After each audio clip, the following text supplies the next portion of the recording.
Good afternoon students. तो कैसे हैं आप सब।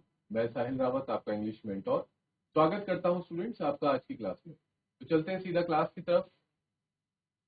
और बच्चों, आज की क्लास में हम डिस्कस करेंगे बाकी के रिमेनिंग क्वेश्चन आंसर्स को। और अगला लास्ट क्वेश्चन हम देख रहे थे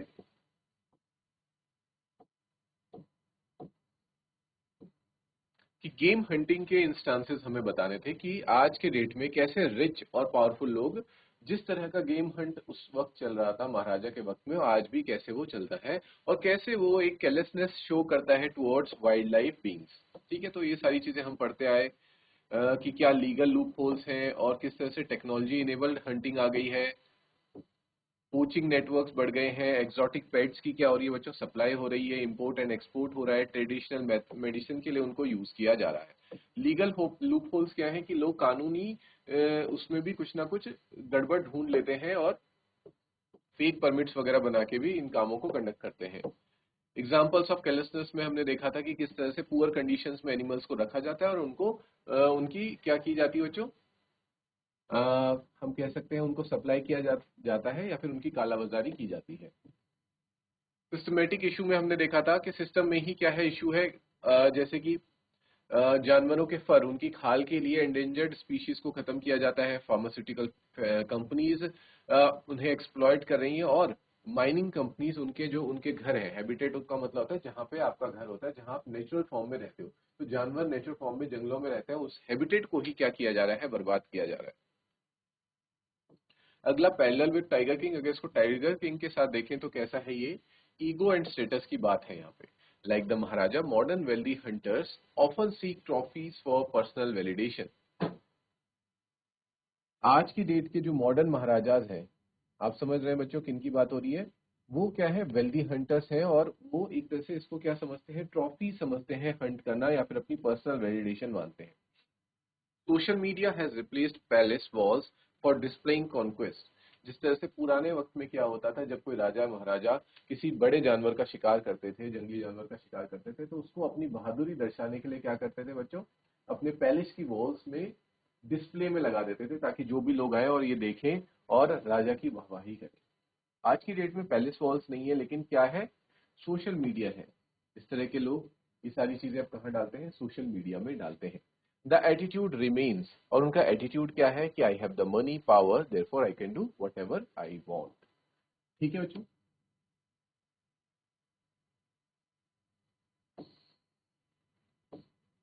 अब्यूज ऑफ पावर, और यहाँ पे वो क्या कर रहे हैं, अपनी पावर का गलत इस्तेमाल कर रहे हैं, using wealth to circumvent conservation laws. Circumvent का मतलब वो जो कंजर्वेशन लॉज बनाए गए हैं, चाहे वाइल्ड लाइफ के लिए हो या फिर फॉरेस्ट वगैरह के लिए हो, उन सभी कंजर्वेशन लॉज की क्या करते हैं बच्चों, धज्जियां उड़ा देते हैं अपनी वेल्थ के पावर के बदौलत। Influencing policy to allow continued exploitation, यहाँ तक कि वो पॉलिसियों में भी तब्दीली कर देते हैं, पॉलिसीज ही बदल देते हैं। ठीक है, पॉलिसीज में भी कुछ ना कुछ लूप होल ढूंढ करके निकाल लेते हैं, जहां से वो क्या कर सकते हैं, एक्सप्लॉइट कर सकते हैं। आपने देखा होगा बड़े बड़े बिल्डर ऐसे ऐसी जगह पे अपने फ्लैट्स वगैरह बनाते हैं, कंस्ट्रक्शन करते हैं, जहाँ पे जो कि रिजर्व फॉरेस्ट है, वहां पे भी आपने देखा होगा कि आपको कंस्ट्रक्शन देखने को मिल जाएगा, बड़ी बड़ी बिल्डिंग्स, फ्लैट्स, रिजॉर्ट्स या फिर विलास वगैरह आपको देखने को मिलेंगे। तो ये कैसे पॉसिबल हो पाया, जब वो कानून के अंतर्गत आते हैं कि उस जगह को का आप एक पेड़ भी नहीं काट सकते, पेड़ काटना तो दूर, टहनी भी नहीं काट सकते। तो फिर वहां पे कैसे इतने पेड़ काट करके बड़ी बड़ी क्या हो रही है, सेटलमेंट्स हो रही हैं। तो ये होती हैं बच्चों जब वो पॉलिसीज को इन्फ्लुएंस करते हैं। क्रिएटिंग प्राइवेट रिजर्व्स बनाए जाते हैं that prioritise hunting over conservation. जानबूझ के ऐसे रिजर्व्स बनाए जाते हैं जहां पे क्या होती है, हंटिंग होती है। ठीक है, वहां पे कंजर्वेशन नहीं हो रहा है एनिमल्स का, बल्कि वहां पे उनको हंट किया जाता है। Is it clear.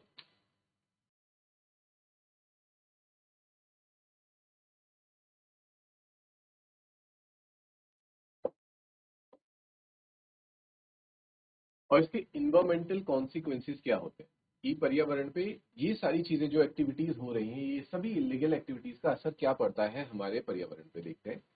Species extinction, सभी प्रजातियां विलुप्त होने लगती हैं। कॉन्टिन्यूस एट अलार्मिंग रेट्स, वो भी बहुत ज्यादा तादाद में, ऐसा भी नहीं कि सदियों में कोई एक प्रजाति विलुप्त हो रही है, बल्कि ये विलुप्त हो रहे हैं बहुत ही तेजी के साथ। at an alarming rates. Ecosystem destruction similar to the Maharaja's forest depletion. जैसे महाराजा के फॉरेस्ट क्या हो रहा था बच्चों, डिप्लीट हो रहा था, पहले वहां से टाइगर्स पूरी तरह से खत्म हो गए थे, सेम उसी तरह से इकोसिस्टम क्या हो रहा है, डिस्ट्रक्ट हो रहा है। मैंने आपको लास्ट क्लास में समझाया था कि जब कभी भी पूरे इन्वायरमेंट से अगर हम किसी एक स्पीशीज को हटा देते हैं, तो वहां पे आप लोगों ने स्टूडेंट्स फूड चेन के बारे में पढ़ा होगा, तो पूरी फूड चेन डिस्टर्ब होती है और फूड चेन के एक एलिमेंट के खत्म होने की वजह से, एक्सटिंक्ट होने की वजह से उसका असर बाकी सभी एलिमेंट्स, सभी सभी लेवल्स पे पड़ता है। ठीक है, सारे लेवल्स डिस्टर्ब होते हैं, जिस वजह से हमारा कंप्लीट इकोसिस्टम डिस्टर्ब हो जाता है। Is this clear? Long term environmental damage for short term personal satisfaction.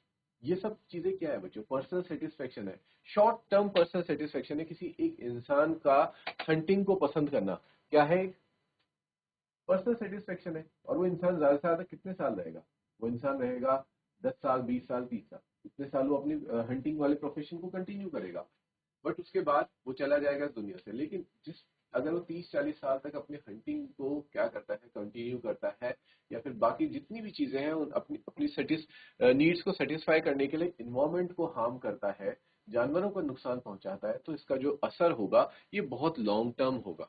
क्योंकि इंसान तो आते जाते रहते हैं, लेकिन जो पृथ्वी है, ये सोलर सिस्टम है, ये यूनिवर्स है, इसकी एज बहुत ज्यादा है। तो हम अपने फायदे के लिए इसकी एज को क्या कर रहे हैं, कम कर रहे हैं। Is this clear?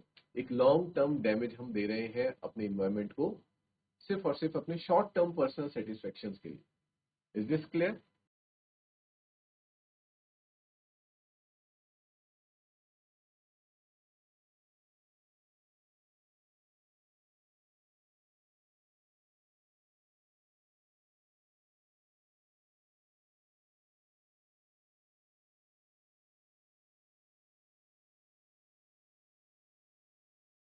Next point है positive counter movements.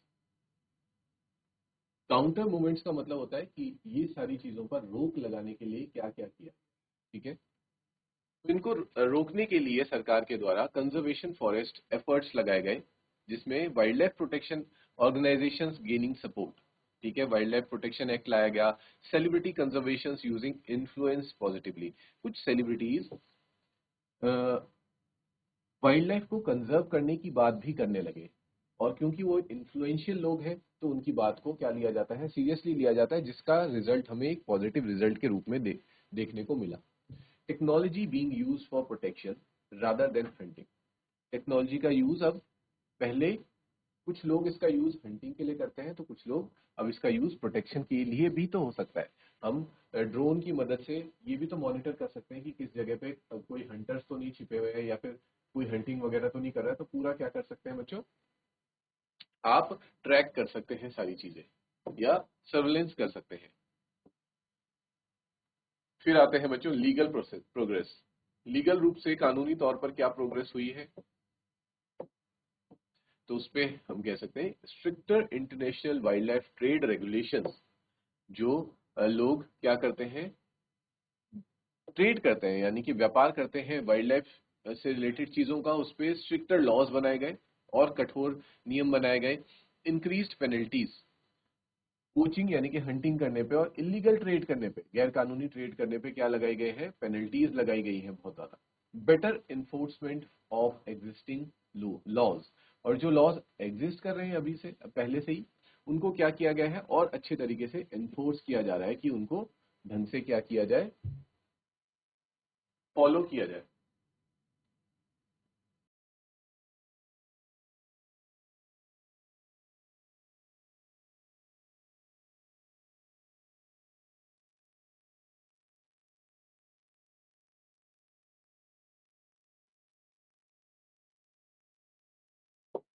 Okay students, आगे बढ़ते हैं अब। नेक्स्ट आता है पब्लिक अवेयरनेस के बारे में, कि ये जो चीजें सारी हो रही हैं, आखिर जनता इस बारे में कितनी ज्यादा जागरूक है, क्या जनता को ये सारी चीजें पता है, और अगर पता होने के बावजूद भी वो चुप है, तो फिर ये जो एक्सप्लॉयटेशन है ये चलता रहेगा, इसी तरह से चीजें एक्सप्लॉयट होती रहेंगी। लेकिन अगर लोग आवाज उठाते हैं, बोलते हैं कि ठीक है, उन्हें जो दिख रहा है कि ये गलत हो रहा है, उसके खिलाफ अगर लोग आवाज उठाते हैं, तो ये एक्सप्लॉयटेशन रुक सकता है। इसलिए पब्लिक का अवेयर होना बहुत ज्यादा जरूरी है। यहाँ पे पहला पॉइंट आता है social media campaigns against wild life exploitation. जिस तरह से कई सारे लोग सोशल मीडिया पे कैंपेन्स चलाते हैं, जहां पे भी उन्हें दिखता है कि कोई वाइल्ड लाइफ एक्सप्लॉयटेशन हो रहा है, इकोसिस्टम को हार्म पहुंच रहा है, तो वहां पे कई सारी एनजीओज हैं विचार जिनका बच्चों काम ही ये है, ये सारी चीजें देखना, वाइल्ड लाइफ को प्रोटेक्ट करना ऑन देयर लेवल। ठीक है, अपने लेवल पे वो इन चीजों को प्रोटेक्ट करती हैं, और लोगों तक कैसे अवेयर करती हैं उसके लिए वो यूज करती हैं सोशल मीडिया का। नेक्स्ट आता है educational programmes about conservation.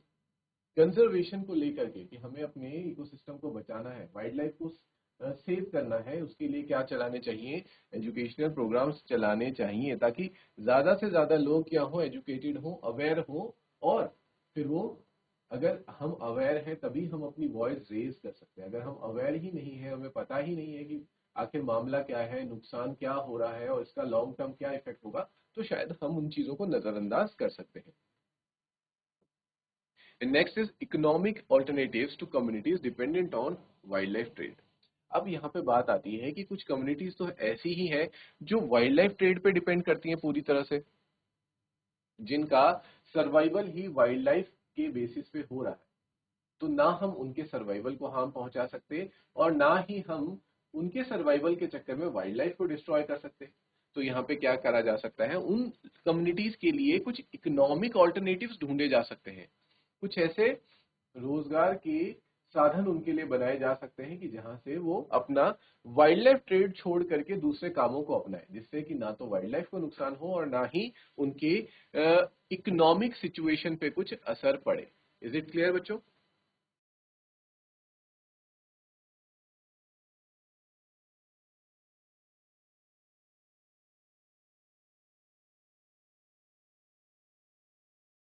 Students, अगला आता है कंक्लूजन। ठीक है, लास्ट में हम सारी चीजों को जो भी हमने अभी तक डिस्कस करी उन सबको कंक्लूड करेंगे कि द स्टोरी सेंट्रल मैसेज, इस कहानी का सेंट्रल मैसेज आखिर क्या है, ये बताता है हमें सेंट्रल मैसेज, यानी कि इसकी थीम क्या है, क्या इसका निचोड़ है, क्या ये हमें समझाना चाहता है अबाउट ह्यूमन केयरलेसनेस, कि जो इंसान है वो कितना ज्यादा केयरलेस हो चुका है टुवर्ड्स, केयरलेस का मतलब है कि उसके दिल में बिल्कुल भी जगह, या फिर हम कह सकते हैं उसका दिल इतना कठोर हो चुका है जो कि वाइल्ड लाइफ के प्रति बिल्कुल भी एम्पथी शो नहीं करता है। ठीक है, यहाँ पे वर्ड आता है एम्पथी, बिल्कुल भी एम्पथी ना ही सिंपथी शो करता है, ना उसे इस बात से फर्क पड़ता है कि कितना ज्यादा हम वाइल्ड लाइफ के साथ गलत कर रहे हैं। While we have made progress in conservation awareness, भले ही कंजर्वेशन अवेयरनेस प्रोग्रेस हो रही है, द फंडामेंटल प्रॉब्लम परसिस्ट, लेकिन जो फंडामेंटल प्रॉब्लम है, और फंडामेंटल प्रॉब्लम क्या है कि इंसान के अंदर, इंसान जब तक अपना सेल्फिश सेल्फ को छोड़ करके, सिर्फ अपने बारे में छोड़ करके सब के बारे में सोचेगा, अदर ह्यूमंस और बाकी जितने भी क्रिएचर्स हैं इस अर्थ के, अर्थ में, उन सब के बारे में जब तक नहीं सोचता है, ठीक है, यही है फंडामेंटल प्रॉब्लम, असली जड़ हर समस्या की। तो तब तक ये चीजें चलती रहेंगी, आप चाहे कितना भी प्रोटेक्ट करने की कोशिश करें, जिन लोगों को एक्सप्लॉइट करना है वो कोई ना कोई तरीका ढूंढ लेंगे एक्सप्लॉइट करने का। एक्सप्लॉइटेशन सिर्फ और सिर्फ एक कीमत पर रुक सकती है, जिस दिन हर इंसान का जो एक कैलेसनेस है, या फिर हम कह सकते हैं हृदय परिवर्तन हो जाएगा। हर इंसान जब ये समझने लगेगा कि सिर्फ मेरी ही लाइफ की इंपॉर्टेंस नहीं है इस दुनिया में, मेरे साथ साथ बहुत सारे और भी लोग हैं और भी प्राणी हैं जो इस धरती पे रहते हैं, और प्राणी में सिर्फ और सिर्फ लिविंग क्रिएचर्स की बात नहीं कर रहा, इवन फॉरेस्ट की भी, पेड़ों की, पौधों की, ठीक है, हर चीज की हम ध्यान रखेंगे, नदियों का ध्यान रखेंगे, झरनों का ध्यान रखेंगे, नदियों को पल्यूट नहीं करेंगे, हवा को पल्यूट नहीं करेंगे। जब इंसान ये सारी चीजें सोचने लगेगा, और हर व्यक्ति, सिर्फ कुछ लोगों के सोचने से ऐसा नहीं होगा, जब हर व्यक्ति ऐसा सोचने लगेगा तब जाके चीजें बदली जा सकती हैं। दोस्त विद वेल्थ, और खासकर वो लोग, क्योंकि गरीब इंसान अगर सोच भी ले वाइल्ड लाइफ प्रोटेक्ट करने का तो वो कितना कर पाएगा, लेकिन जब तक ये जो वेल्दी लोग हैं, क्योंकि सबसे ज्यादा नुकसान क्या लगता है आप लोगों को बच्चों की, एक गरीब इंसान इन्वायरमेंट को हार्म पहुंचा रहा है, हार्म जो है, जो नुकसान जो पहुंचाया जा रहा है इन्हीं वेल्दी लोगों के द्वारा और पावरफुल लोगों के द्वारा, ये ही है वो व्यक्ति जो नुकसान पहुंचा रहे हैं। They often feel entitled to exploit nature, उन्हें ऐसा लगता है कि उनके पास हक है, ठीक है, वो इतने वेल्दी हैं, इतने पावरफुल हैं और उनको ये जन्मजात हक मिला है कि वो नेचर को एक्सप्लॉइट कर सकते हैं, वो करेंगे तो ठीक है और अगर कोई और करे तो वो गलत है। फॉर पर्सनल ग्रेटिफिकेशन, अपने खुद के ग्रेटिफिकेशन के लिए, अपनी तसल्ली के लिए। The maharaja's obsession with killing 100 tigers mirrors modern examples. और सेम यहाँ पे हमें एग्जाम्पल बताया गया कि महाराजा जो थे उनका 100 टाइगर्स को मार देना, ये एक एग्जाम्पल है जो दर्शाता है इंसान की ईगो को, उसके स्टेटस, उसका जो स्टेटस है कि वो उसे, उसका स्टेटस था कि मैं महाराजा हूँ, ठीक है, तो मैं महाराजा हूँ तो मैं 100 जानवरों को, 100 शेरों को मार सकता हूँ। पर्सनल डिजायर्स, और अगर कोई महाराजा वो नहीं होता तो शायद उसके अंदर कभी इतनी हिम्मत नहीं होती कि वो 100 टाइगर्स को मारे, शिकार करे। Personal desires override environmental responsibility, क्योंकि एक नॉर्मल व्यक्ति अगर हंट करता है, ठीक है, तो उस पे तो क्या होंगे, सारे लॉस लागू होंगे, उसको कानून पकड़ लेगा और सलाखों के पीछे डालेगा, सजा देगा। लेकिन अगर पावरफुल लोग ये सब चीजें करते हैं, गलत करते हैं, तो उनको कोई कुछ नहीं बोलता है। Personal desires override environmental responsibilities, इंसान अपनी पर्सनल, अपनी स्वयं की ख्वाहिशों के पीछे इतना पागल हो जाता है कि उसकी जो दायित्व है इन्वायरमेंट के लिए उनको भूल जाता है। एंड स्पीशीज प्रिजर्वेशन की जहां बात होती है कि हमें हर स्पीशीज को प्रिजर्व करना है, वो सब कुछ क्या हो जाती है, ओवरराइड हो जाती है, उनको इग्नोर कर दिया जाता है। The key difference today is that we have the scientific knowledge to understand the consequences of our actions, making such behavior even more inexcusable than in the Maharaja's time। अब सिर्फ और सिर्फ अंतर आज के वक्त में और पुराने वक्त में ये है कि पुराने वक्त में लोगों के पास इतना ज्ञान नहीं था और ना उस वक्त लोगों को पता था कि अगर इस तरह से इन्वायरमेंट को हार्म पहुंचाते गए तो उसके क्या कॉन्सिक्वेंसेज होंगे। लेकिन आज साइंस इतना ज्यादा डेवलप हो चुकी है, साइंटिफिक नॉलेज की वजह से हमें पता है कि जो जिस तरह से वाइल्ड लाइफ या फिर इकोसिस्टम को एक्सप्लॉइट किया जा रहा है तो उसके क्या कॉन्सिक्वेंसेज होने वाले हैं हमारे एक्शंस के। और जब हमें पता हो नतीजा क्या है तो ऐसा कर पाना क्या हो जाता है, ऐसे एक्ट को होता हुआ देखना इनएक्सक्यूजेबल हो जाता है, मतलब माफी नहीं की जा सकती, ऐसे काम का को हम माफ नहीं कर सकते, नजरअंदाज नहीं कर सकते। जबकि उस वक्त जो जनता थी वो नजरअंदाज कर रही थी, उन्हें नहीं पता था कि 100 टाइगर्स मार भी दिए, अगर जंगल से 100 बाघ विलुप्त हो भी गए हमारे, तो उन्हें नहीं पता था इसके कॉन्सिक्वेंसेज क्या होंगे, इसके नुकसान क्या होंगे, तो उन्होंने इतना ज्यादा फर्क भी उनको नहीं पड़ा। लेकिन आजकल हम सब अवेयर हैं, हमें सभी को इतना नॉलेज तो है कि जिस तरह से पेड़ काटे जा रहे हैं, जानवरों को मारा जा रहा है, जिससे नुकसान सभी को होगा, चाहे वो वेल्दी लोग हों या फिर किसी भी क्लास के लोग हों, नुकसान सबको बेयर करना पड़ेगा। इज इट क्लियर बच्चों?